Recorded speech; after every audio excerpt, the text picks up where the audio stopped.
years, and we'll get into some of the guys that you've gotten close with, but over the years, what has been the reaction from people in the business when they see you show up to a show or you have interaction at a WrestleMania Fan Fest or something like that?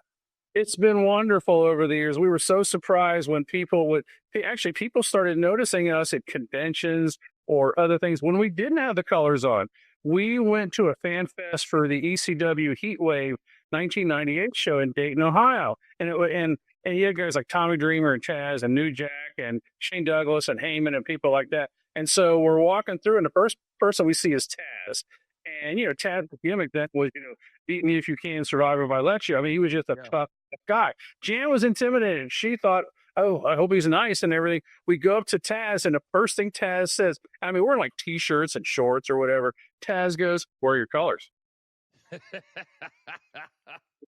So we had this conversation. So 5 minutes later, we go over and we see Tommy Dreamer for the first time. Tommy Dreamer was with New Jack, I think.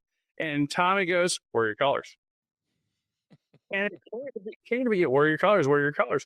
We did a lot of stuff backstage in those days because I did a charity auction for the state of Ohio that benefited Make-A-Wish.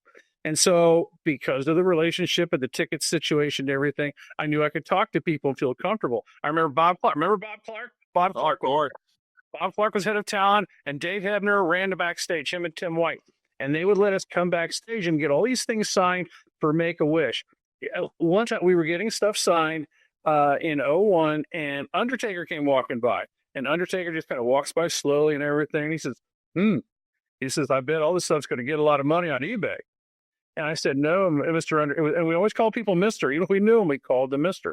So I had my Make-A-Wish literature that had my pictures in it and everything. I said, no. I said, no. He said, look at this. This is for Make-A-Wish. This is a charity thing. And this is on the up and up. And he looked at it and he goes, I guess you proved the Undertaker wrong. Doesn't happen very often. And he would, and so we would, people would always say, hey, it's so good to see you. And they get our names and stuff. And we would be asked, well, what did you think of the match? And all this. And it's always so good to see you. Or we'd be at a show that we hadn't seen Lillian Garcia for a while. And during a commercial break, Lillian would lean over and she'd yell, hey guys, haven't seen you for a while. We've missed you. And it was just so wonderful that we felt that the talent, gave us, that respect, and that they knew that we treated them equally with respect. And what's also funny is it happens, all these years later, probably once a week, maybe more, maybe not quite so much. But Jan and I will be somewhere. We'll be in a shopping mall or we'll be in a restaurant, just wearing regular clothes and everything. And like somebody who, waiting tables would say, are you the couple that always sat in the front row wearing the purple colors? And I would go, yes, but you have to give me your name, because we always wanted to treat people with respect and everything. And he said, yeah, I remember seeing you guys in the front row and everything. He said, seeing you today makes me relive my childhood. And that would blow us away. And it still blows us away that people remember us. We went to an indie show where somebody said, hey, you guys in the front row, I saw you in WrestleMania. I saw you in the front row. And when you were at WrestleMania, it made me feel like that you were representing the indie fans, the small fans, the people that go to shows where there's only 100 people.